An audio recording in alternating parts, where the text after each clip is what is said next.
정부가 바뀌면서 없애버렸다고요. 알겠어요? 종전주택 취득일부터 계산한다고요. 알아듣나요? 예, 그걸 말하고 있습니다. 자, 그 다음에 4번과 5번은 아까 설명으로서 끝났고요. 자, 넘어갑니다. 이런 기간 들어간 거는 넘어가고. 자, 그 다음 29번 문제 갑니다. 자, 29번 문제에 1세대 1주택 비과세 내용 틀린 것은 있습니다. 자, 여기 2번 보세요. 거주하다가 뭐 했다고요? 소실됐죠. 달지마. 그러니까 소실됐잖아요. 그럼 재건축됐죠. 그럼 어떤 기간을? 보유기간, 공사기간, 재건축기간을 통산한다. 틀렸죠. 무엇에 들어갔어요? 공사기간에 들어가면 안 된다 했어요. 지문 5번 보세요. 5번은 뭡니까? 정비법이죠. 정비법에서 재건축되어서 완성되었죠. 이때는 뭡니까? 예? 전부 다 공사기간까지 포함해서 통산. 비교했나요? 예, 됐습니다. 자, 그리고 3번 보세요. 보기 3번. 상속받은 주택으로서 상속인과 피상속인이 상속 개시 당시 동일 세대라고 했죠. 그럼 기간을 통산하죠. 자, 됐습니다. 그 다음 30번 갑니다. 자, 1세대 1주택에 대한 양도세 비과세 요건 중 보유기간의 제한을 받지 않는다 했어요. 보유기간 제한을 받지 않는다 했죠. 보유기간 제한을 받지 않는 건 아까 몇 개 있어요? 5개. 임대주택 몇 년?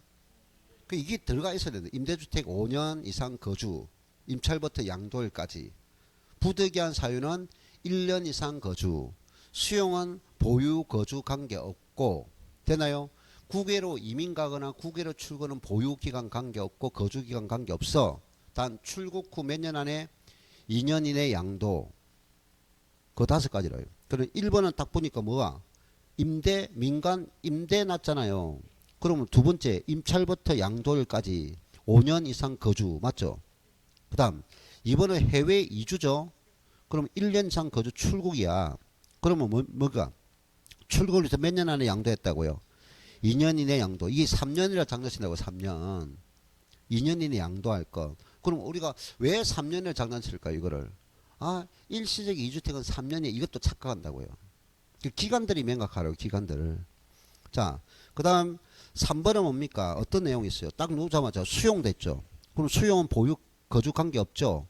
그럼 가로는 뭡니까? 잔존주택은 5년이라 했죠. 기간만 잘 하면 되죠. 그 다음에 4번은 정비법이죠. 정비법에서 조합원으로 참여한 자가 그 사업기간 다른 주택을 취득해서 1년 이상 거주하다가, 요거는 이제 아까 주된 내용이 아니라 했죠. 내가 뭐가 됐어? 정비법에 조합원 입주권 참여하자가 조합원 입주권 있고 다른 주택을 취득했잖아요. 그럼 다른 주택 취득한 날부터 3년에 팔아도 되는데 조합원 입주권이잖아. 있기 때는 1년 이상 거주하다가 세대 전에 이사한다면 다른 주택을 양도하면 관계없다. 이건 주된 내용 아니니까 신경 쓰지 마라 말이에요.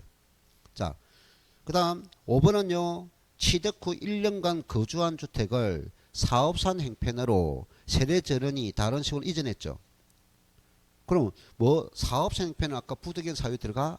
안 들어가. 아까 치약, 질병, 근무지 사정, 그 다음에 학교 폭력, 요거면 됩니다. 또 요즘에 문제되고 있는 건 뭡니까? 층간소음으로 인해서 이거 안 됩니다.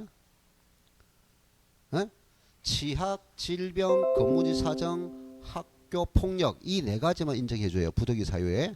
사업산 행편 들어오면 안 돼. 층간소음으로 안 돼. 합니다. 자, 됐어요. 자, 넘어갑니다. 자, 그 다음 33번 갑니다. 자, 잘 들으셔야 됩니다. 33번 잘 들으세요. 자, 페이지 몇 페이지예요? 예, 181쪽 겸용입니다. 자, 아까 겸용주택을 판정 기준은 뭐 됐어요? 주택 면적이 비준이 클 경우는 전부 주택을 본다. 근데 적거나 같을 경우는 주택부만 주택을 본다. 단 주택 면적이 비주택 면적 클면은 전부 주택을 보되, 그 주택이 무슨 주택이라면 고가 주택일 경우는 전부 주택을 보지 않는다. 조심해야 됩니다. 자, 그러면 주택이 비과세되면 그 딸린 부수 토지도 비과세된다. 범위가 도시지역 내는 몇 배까지? 5배. 도시지역 밖은 10배. 그럼 도시지역 내라도 수도권이면 3배. 단 수도권 중에 녹지지역이면 5배. 그래서 이 계산 문제가 26회 때를 끝으로 안 왔단 말이야. 그럼 법도 조정됐고 개정된 내용이 많은데 출제될 확률이 그전에는 이게 많이 자주 출제했다고요. 이 계산 문제가. 아시겠어요? 어렵지 않다. 자, 순서대로 풀어야 돼요. 이렇게 겸용되는 주택의 가세되는 면적과 비가세되는 면적을 푸는 방법. 자, 문제 봅니다. 1세대 1주택 요건은 충족했단 말은 그 주택 부분은 비과세 요건을 갖췄다는 말이에요. 그러면 거주자가 갑이 다음 같은 단층 겸용 주택이라 했어요. 주택은 도시지역 내에 들어왔어. 요거 들어갈 때 5배야. 수도권 내에 들어왔어요. 3배야. 그래서 녹지지역이라 했어요. 그럼 다시 몇 배? 5배였는데 수도권 들어와서 3배로 갔다가 다시 녹지지역이라 했으니까 5배로 돌아왔어요. 이거 놓치면 안 된다고요. 됐나요? 5배입니다. 자, 7억 원에 양도했어요. 그럼 주택이 7억이면 그건 고가주택이 아니죠. 자, 그럼 양도소득이 가세되는 건물. 문제에서 비가세되는 건물. 가세되는 건물. 무슨 말이세요? 비가세되는 건물은 물을 수도 있고 가세되는 건물로 물을 수도 있다. 지금 본 문제는 가세되는 건물은 이랬어요. 그럼 이 겸용주택을 묻는 계산 문제는 계산이 복잡한 거 아닙니다. 항상 1번 건물을 기준해서 먼저 구분한다. 그럼 건물 전체 면적을 확인한다. 자, 건물 면적이 주택 부분이 몇입니까? 80. 비주택이 120. 그럼 주택이 비주택 면적보다 적죠. 그럼 전부 주택으로 보지 않죠. 이해됐습니까? 자, 그러면 여기서 건물을 가지고 기준한다 했어요. 전체 면적 200이죠. 자, 그러면 주택 부분과 비주택 부분이 나눠지죠. 주택 면적이 비주택보다 지금 적잖아요. 적으니까 뭡니까? 각각 용도로 보잖아요. 그럼 80제곱미터는 주택이고 120은 비주택이잖아요. 건물을 가지고 먼저 안분하라. 그럼 주택 부분은 뭡니까? 1세대 1주택이니까 비가세되는 부분이고 비주택 부분이 가세되는 부분이죠. 그럼 이거를 묻고 있잖아요. 그럼 건물은 120제곱미터 가세되겠죠. 됐나요? 그럼 거기에 두 번째 2번 이제 토지입니다. 토지. 자, 토지 면적 얼마? 800. 자, 분명히 내가 순서대로 하랬어요. 이 2번 토지를 나눌 때는 주택 부분을 먼저 계산한다 이 말이에요. 주택. 이거 먼저 계산하지 마세요. 반드시. 이걸 안분해 줘야 된다고요. 건물이 주거와 비주거 나누니까 이 토지도 주거와 비주거의 부분이 나눠져야 되잖아요. 그러면 이 토지를 나눌 때는 건물 면적 비율로 나눠져야 되잖아요. 근데 건물 면적 비율을 나눌 때 비주택 먼저 계산하지 말라고요. 항상 순서가 1번, 그 다음에 2번 주택 부분을 먼저 산출하라고요. 그러면 이익에다가 곱하면 되죠. 그러면 주택 면적, 전체 면적이 얼마다? 200에서 주택의 차이는 80이잖아요. 그럼 40%죠? 40%. 그러면 주택의 판정은 320이죠. 주택 면적 320이잖아. 그럼 요거를 풀고 됐나요? 자, 그 다음에 세 번째 항상 순서. 자, 아까 어느 지역이었어요? 녹지지역이죠. 도시지역 내 수도권 녹지야. 그러면 5배, 3배에서 다시 5배로 갔다고요. 그럼 5배야. 자, 그럼 주택 면적이 얼마? 80. 이 80에 몇 배? 5배. 그럼 얼마요? 400제곱미터죠. 자, 그리고 주택의 부수 토지 면적을 기준을 잡아보니까 400이죠.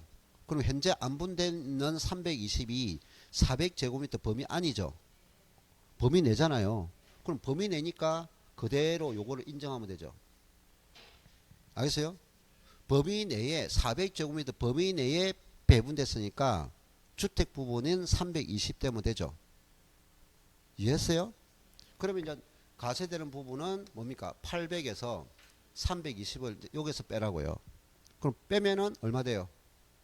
480. 그래서 정답은 얼마? 120, 480입니다. 확인됐나요? 그 답은 3번이라고.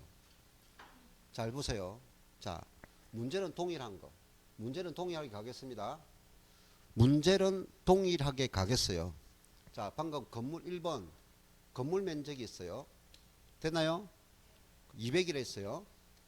그게 주택 면적이 비주택 면적보다 적다라고 했어요. 그럼 각각 따진다 했어요. 그래서 80, 120으로 나눠졌죠. 그럼 토지, 두 번째 토지를 구분한다 했어요. 토지가 800제곱미터 제공됐죠. 그럼 이걸 안분해야 된다 했죠. 안분. 자, 여기까지는 그대로 가라고요. 그러면 200에서 80이 됐죠. 그래서 320제곱미터 됐죠. 자, 그러면 세 번째 이제 320이 맞을까 안 맞을까 이 말이야. 이게 범위 안에 있느냐 범위 밖이냐 이 말이야. 그러면 3번을 놓치면 안 된다고요. 그러면 이 지역이 도시지역 내 수도권 이야 주거지역이야 들어왔어. 그럼 5배였죠. 5배였죠 처음에. 그럼 수도권 주거지역이잖아. 그럼 몇 배야? 3배. 자, 그러면 이제 3배는 38, 24. 부수토지 면적 범위는 240이잖아. 그럼 이 안분 계산된 부분이 범위 내를 초과했죠. 그럼 요거 안분 계산을 하면 안 된다 말이지. 알아듣나요? 그러면 이때는 뭡니까? 이게 주택 부분은 240제곱미터까지만 인정한다고요.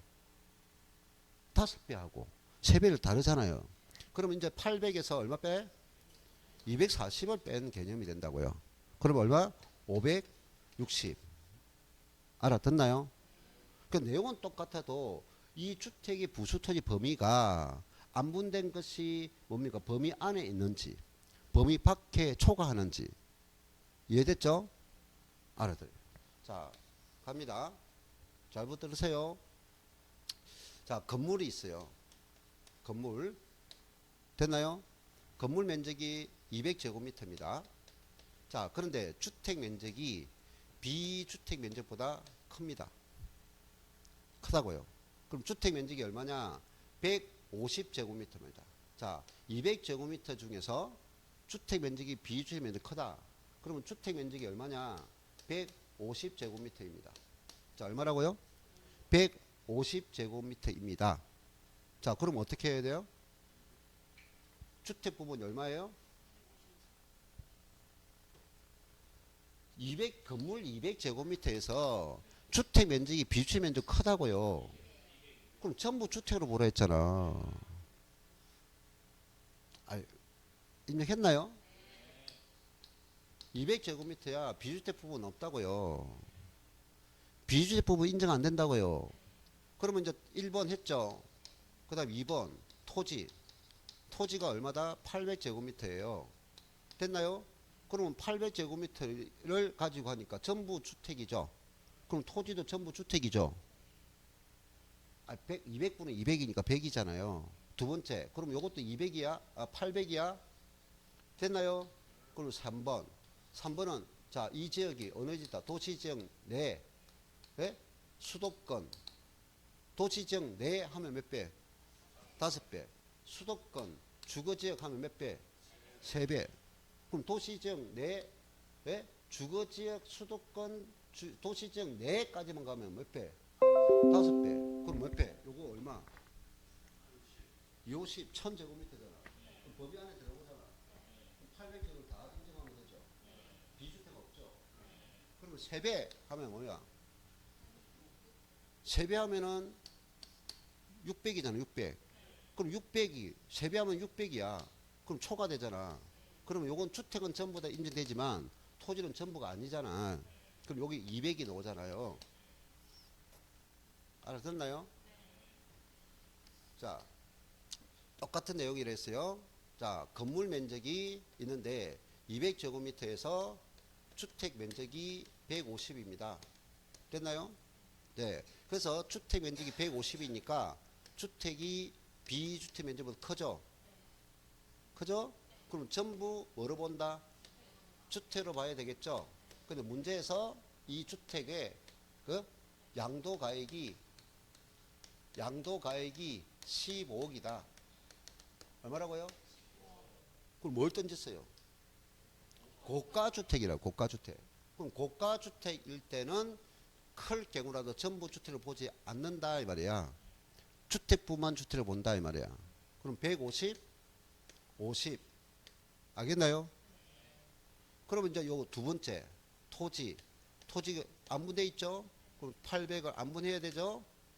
그러면 800에다가 200에서 150 75%죠? 75% 600이 나오죠? 600. 자, 그 다음에 또 여기서 뭡니까? 세 번째 뭡니까? 이 지역이 어디 있느냐? 또 5배와 10배와 3배가 있겠죠? 5배면 이게 뭡니까? 150에 5배 750. 그럼 범위 안에 들어갈 거고 3배면 450. 그럼 범위를 넘어설 거고. 알아듣나요? 자, 이 한 문제를 가지고 우리 놓을 수 있는 유형 다 설명했어요. 놓을 수 있는 유형을 다 설명했다고요. 놓을 수 있는 유형. 자, 그 다음 됐습니다. 나머지는 넘어가요. 뒤에 똑같은 문제가 여러 개 있지만 묻고자 하는 것은 똑같아요. 알겠습니까? 똑같은 거. 자, 그래서 넘어가고. 자, 그 다음에 187조입니다. 몇 페이지? 187조. 이제 양도소득세 계산 구조입니다.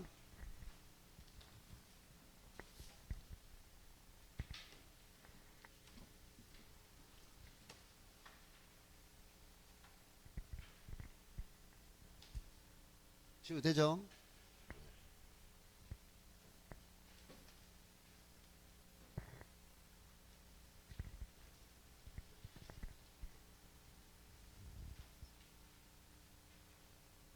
자, 양도소득세는 첫 번째 보유하고 있는 부동산을 팔았다.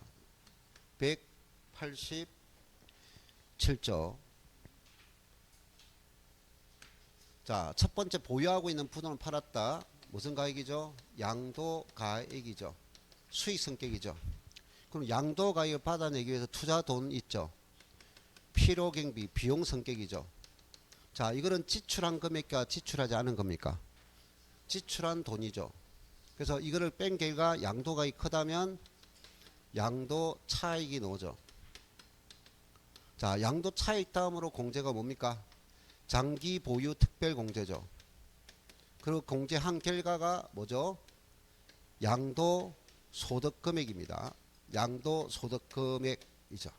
마지막 공제가 뭡니까? 양도 소득에 대한 기본 공제를 하죠. 기본 공제를 한 결과가 가세 표준이 나오고요. 가세 표준 다음에는 뭐다? 세율. 세율을 곱해서 산출세액을 낼 겁니다. 자, 그래서 여기도 우리가 한 문제 이상 놓죠. 두 문제까지 놓죠. 여기서. 자, 필요경비 공제입니다.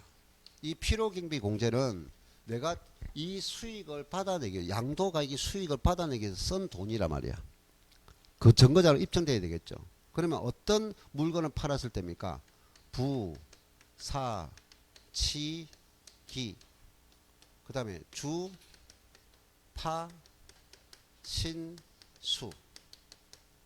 양도소득세 과세 대상이 어떤 양도자산을 양도하든 필요경비를 다 공제하는 거죠. 됐나요? 그러면 이 두 가지는 등기를 요하는 자산이죠. 이것이 미등기다도 증한다. 돈을 썩 쓰니까. 근데 이 공제와 이 공제는 돈을 쓴 것이 아니죠. 국가가 요건을 충족하면 공제 혜택을 주는 거죠. 자, 장기 보유 특별 공제는 뭐서 해서 물적 공제라 했어요. 물적 공제. 인플레이션 때문에 한다. 그럼 이것은 부사, 치기, 주파, 신수 중에서 무엇을 양도할 때만? 부동산을 양도할 때만 적용한다고요. 토지, 건물을 양도할 때만 적용한다고요. 나머지 대상은 적용되지 않는다고요. 알겠어요? 그럼 예외적으로 뭐가 인정돼요? 예외가 조합은 입주권을 인정하죠. 토지 건물을 3년 이상 보유 등기될 때 정하고 조합은 입주권을 예외를 한다. 근데 조합은 이거 취득권리야, 취득권리. 원칙은 안 돼. 근데 뭐 때문에 해준다 했어요? 기존 주택을 보고 해준다. 기존 주택을 보고 해주는 거예요. 그래서 취득한 거 돼, 안 돼?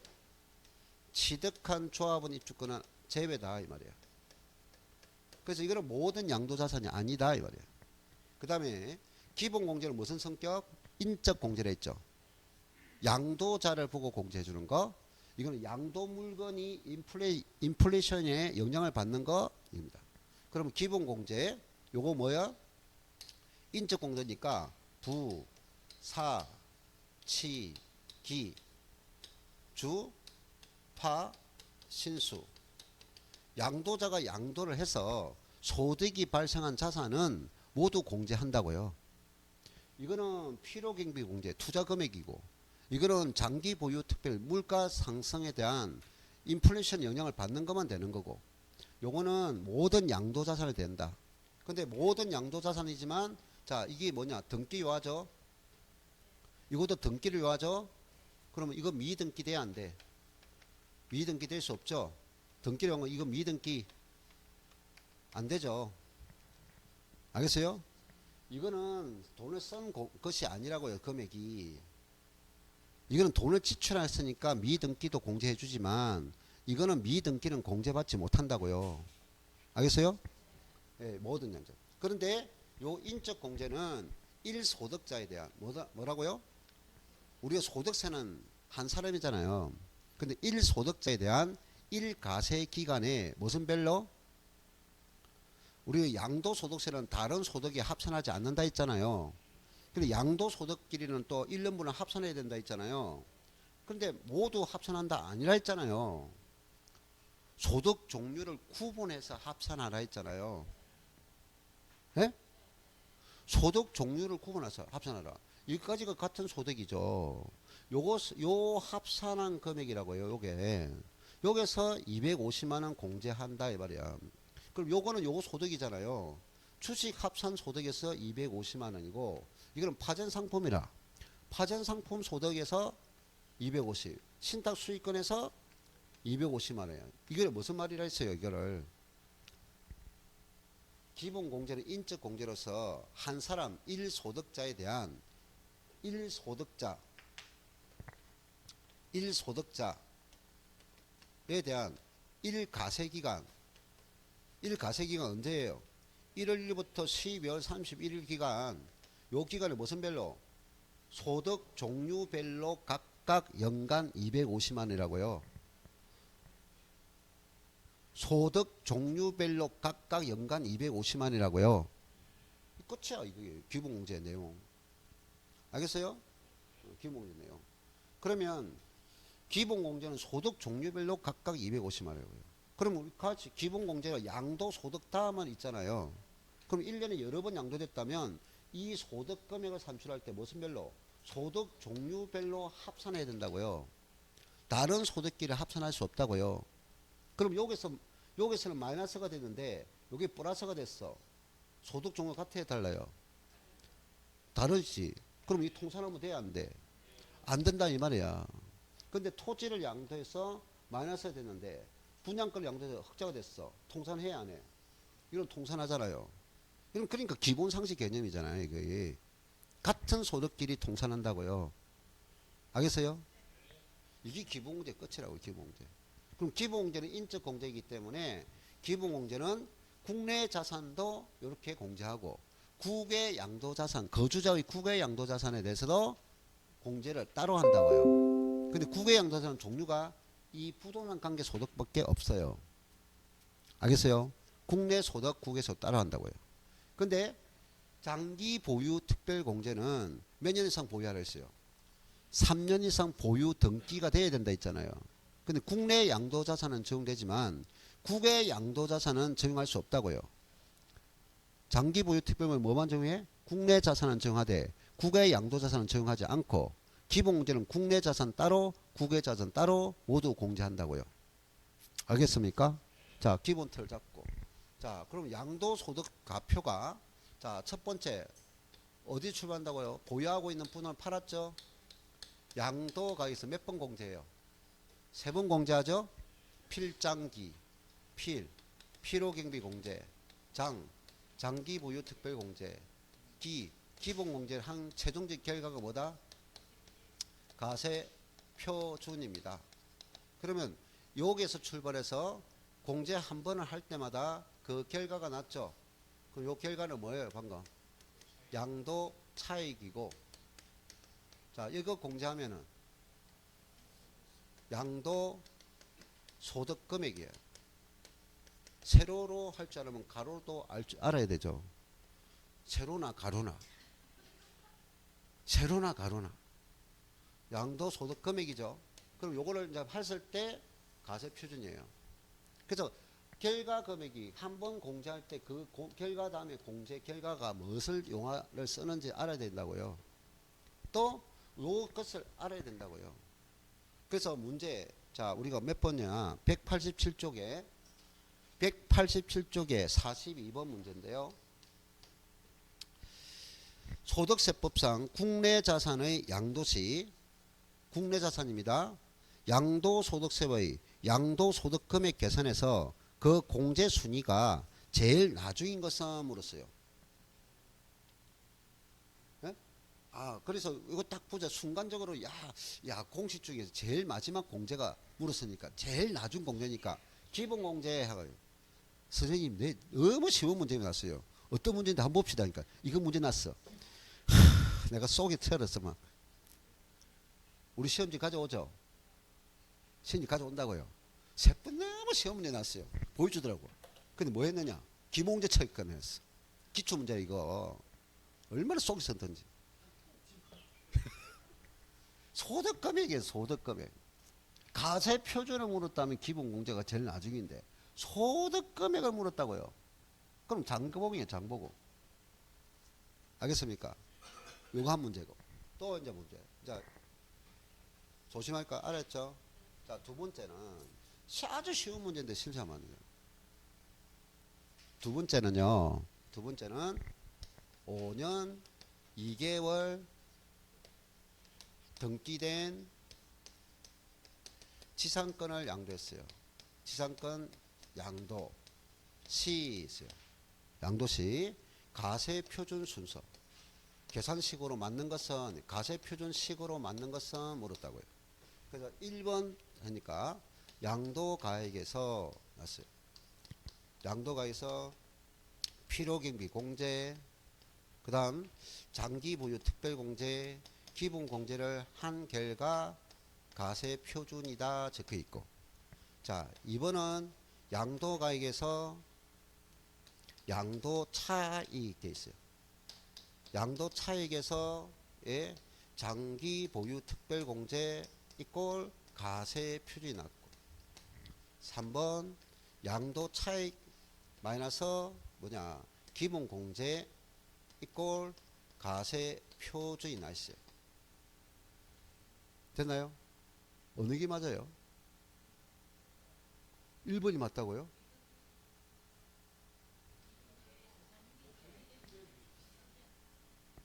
(1번이) 맞다고요? 자 일단 봅시다.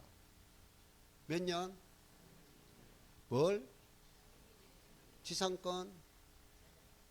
자 지금 지상권이야. 필요경비 공제는 모든 양도자를 정되잖아.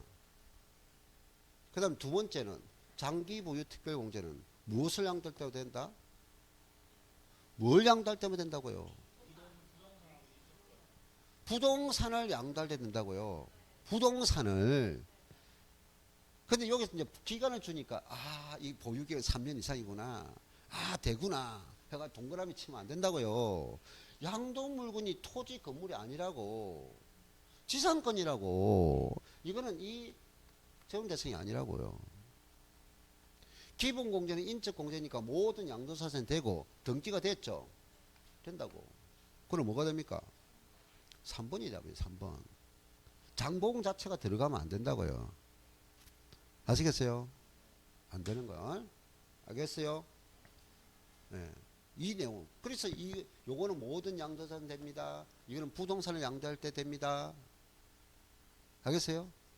요거는 모든 양도세입니다. 그래서 이게 흐름이 필요하단 말이에요. 이게 흐름이 필요하다고요. 자, 한 번 더. 5년 2개월 보유한 미등기된 토지를 양도했다. 양도시 되나요? 그러면 양도가액에서 필요경비, 장보공, 기본공제를 빼서 가표가 났어요. 양도가에서 필요경비, 장보공, 기본공제를 빼서 가세표에 났어요. 양도 가액에서 필요경비를 빼고 가세표에 났어요. 1번, 2번, 3번. 뭐가 돼요? 3번이죠? 왜? 이거 부동산이네? 그럼 5년 2개월이네? 미등기잖아. 알겠어요? 이건 본인이 주장하는 거고, 우리가 미등기되면 인정되지 못한다고요. 확인이 안 된다고요. 미등기는. 그럼 미등기는 뭐 안 돼? 필요경비는 지출한 금액에 반대되지만 안 된다고요. 그럼 그 양도 차익이 곧 가세표이다 이렇게 해석한다고요. 미등기 양도되는 것은. 아시겠어요? 여기까지 내용을 아는 개념이에요. 자, 그 다음 이제 반복 많이 해야 될 내용이 있죠. 자, 뭐가 있습니까 할 때 요거 있어요. 양도 차익 계산이죠. 자, 이거 단계적으로 계속 반복 많이 해줘야 된다 했죠. 자, 양도 차익 계산 첫 번째, 우리는 실지 거래 가액으로 하는 것이 원칙이야. 그럼 실지 거래 가액을 하려면 내가 증거 자료를 수치 보관하거나, 알겠어요?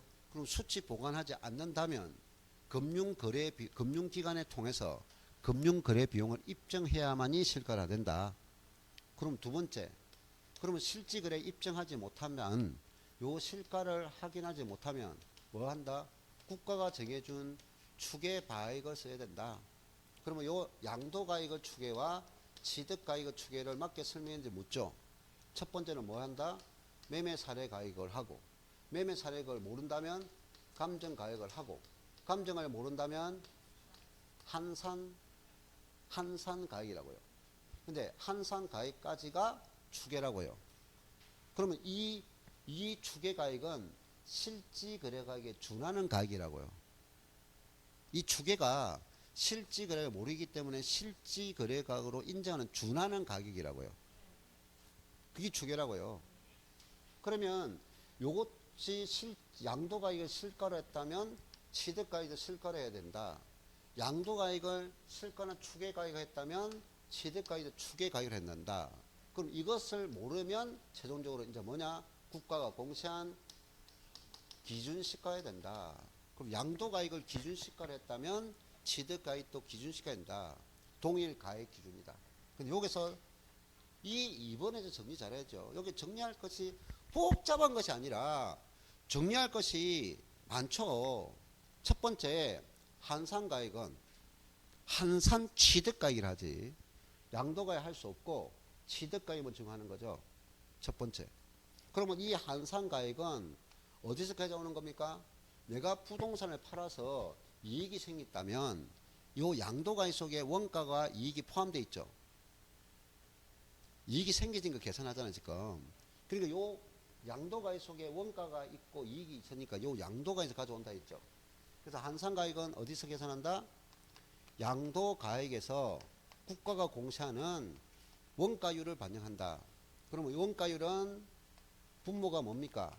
양도 당시 가액인 기준시가하고, 그 다음에 이거는 취득 당시가 되잖아요. 그럼 현재 시점 가액이고 과거 가액이죠. 요 가액 속에 이것이 차지하는 비율이 원가잖아요. 원가율이죠. 이것을 첫 번째 알아야 되고, 자, 그 다음 매매 사례 가액과 감정 가액이 있죠. 매매 사례가 감정 가액은 언제 거래된 거래 기간 관계 없다 하면 안 되죠. 기간 관계 있어요, 없어요? 있어요. 개월 수는 전후 3개월이잖아요. 3개월. 왜? 취득세는 6, 3이잖아요. 전 6개월, 후 3개월.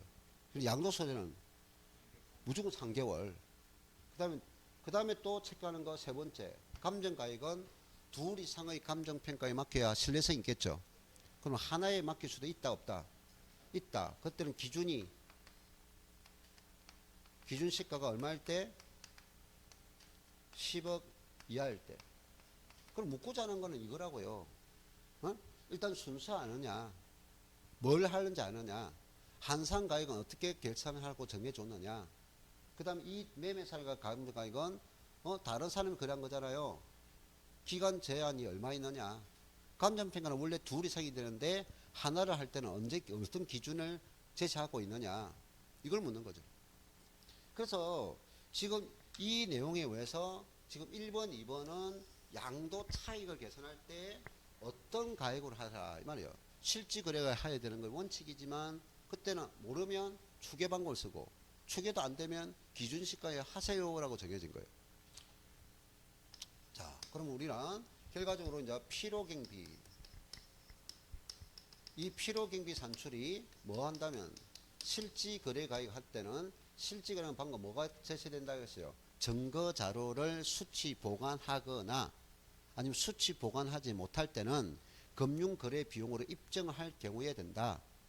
그럼 수치 보관도 안 하고 금융거래 비용에 입증 안 된다면 아무리 돈이 많이 지출해도 필요경비 못 받는다고요. 이 말이고. 그럼 실지 거래 가액은 언제 우리 필요경비는 양도소득은 언제부터 언제까지 소득입니까? 취득일부터 아니고 취득일부터 양도일까지 소득이잖아요.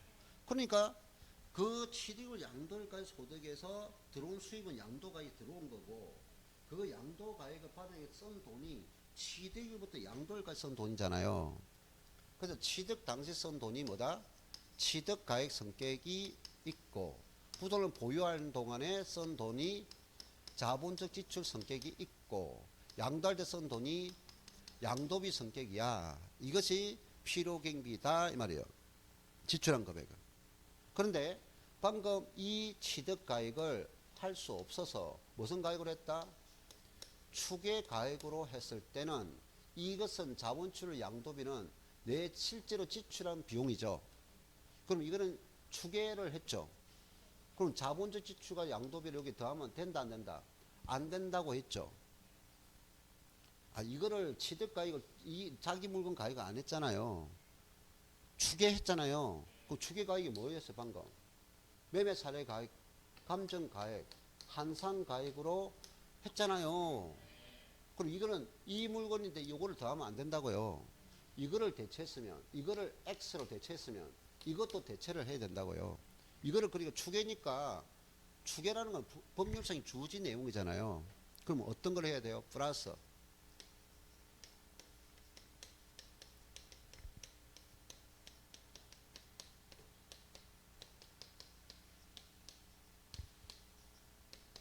요거를 더하는 거죠. 취득 당시 국가가 공시한 가액 기준에서 법률상에 주어진 공제율을 반영하라 이 말이잖아요.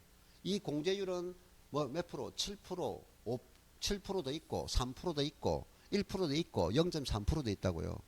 근데 내가 부동산을 알면 된다 했잖아요. 등기된 부동산은 몇 프로라고? 3%. 미등기는 0.3%라. 이것이 내 머릿속에 들어가 있어야 문제를 푼다니까. 알겠어요? 그러면 이것을 우리는 표현 자체가 뭐라 해요? 이것 자체를, 이 계산 자체를 뭐라고 합니까? 필요경비 계산 공제기라죠. 뭐라 한다고요? 필요경비 계산 공제. 이거는 그냥 필요경비라는데, 요 용어는 필요경비라는데, 요거는 뭐 한다? 필요경비를 뭐 했다고요? 대략적인 계산에서 공제를 해주더라. 법률에 의해서. 이거를 더한다 했어요. 자, 그래서 필요경비는 끝났다고요. 내가 단계적으로 했어. 이것부터 정리하고 그 다음에 있으니까 이것이 나오고 그 다음에 있으니까 이것이 나온다. 그 다음에 네 번째는 내가 뭘 정리했어요? 네 번째와 다섯 번째는 추계를 했다고요. 취득가액을 추계했어요. 방금 그 중에 한산가액을 했어요. 그럼 한산가액은 취득 시점이고 양도 시점이잖아요. 취득 시점은 양도 시점이죠. 원가 비율이라고요. 원가율이라고요. 그럼 이거는 양도 취득일과 양도일이 장기라 장기간이라고요. 장기간이. 그럼 현재 가격에 포함되어 있는 원가는 많아야 돼요. 적죠. 그럼 원가율이 많아져도 이게 1억인데 이게 1,000만이라 10%밖에 안 되잖아요. 근데 요거 1억인데 여기 8천만 원이라 80% 되잖아. 원가율이 많을수록 요 가액에서 가져오는 원가가 많지. 근데 이 장기일수록 원가, 기간이 장기일수록 원가가 적잖아요. 그럼 필요금을 적게 받잖아요. 단기면 많이 받잖아요. 그래서 국가가 보완한 게 두 개 있다 했잖아요. 하나는 너무 낮게 계산되는 거고 하나는 너무 높게 되는 거라 있단 말이야. 하나는 낮게 되는 것이 뭐냐? 4번 취득가액을 한산 취득가액을 하는 경우에는 이 한산 취득가액과 계산공제의 합의 필요경비다 이 말이야. 맞잖아요. 아니, 한산가액을 취득가액으로 하는 경우는 예? 이 한산 취득가액에다가 이거를 더한 것이 필요경비잖아요. 근데 이 두 개의 합계 금액이 실제 지출한 자본적 지출과 양도비보다도 적다면 너무 적잖아요. 그럼 이거를 하지 않고 이거를 할 수 있게끔 해줬다 이 말이야.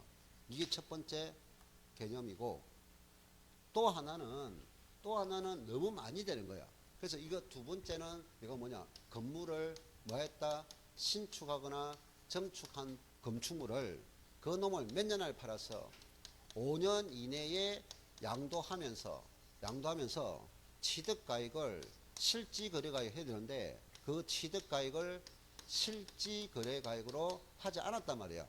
그럼 뭐 했나? 한산가액으로 하겠다 또는 감정평가액으로 신고했단 말이야. 취득가액을. 그럼 국가는 너희들이 단기 신축 건물을 단기 매매하면서 취득가액을 실가를 안 하고 한산가액은 감정가액이면 너희는 부정행위야. 가산세를 부과해 말이야. 가산세. 부정이라고 본다고요. 그러면 이 가액에 무슨 가액에? 한산가액에 또는 감정가액에 몇 프로를? 5 놓는다 했어요. 5. 그럼 5%입니다. 5%를. 이 5% 계산된 이 금액을 어디에 더한다고요? 가산세를 해서 가산세. 결정세액에 더하세요. 결정세액에 더한다 말이에요. 더한다. 알겠어요? 그럼 산출세액이 없어도 적용해야 돼? 안 해야 돼? 산출세액이 없어도 적용하세요. 됐나요? 이 개념까지죠. 그럼 마지막에 이제 여섯 번째는 저 양도 차익 계산하면서 누구와는 거래한 거야? 특수관계자. 완전 특수관계자. 특수관계자 거래로서 무슨 거래가 된다면 우리는 실지거래가액이 원칙이잖아요. 그럼 실지거래가액이 누가 거래함으로써 특수관계자와 거래함으로써 무슨 거래가 됐다? 부당거래가 됐다고. 부당거래가. 그럼 뭐 한다? 실지거래가 할 수 있다 없다? 이 실지거래 금액이 특수관계자 거래에서 부당이가 됐다고요. 그러면 실가로 할 수 없단 말이야. 그러면 뭘 해야 된다? 시가에 의해서 계산해야 된다고. 시가에.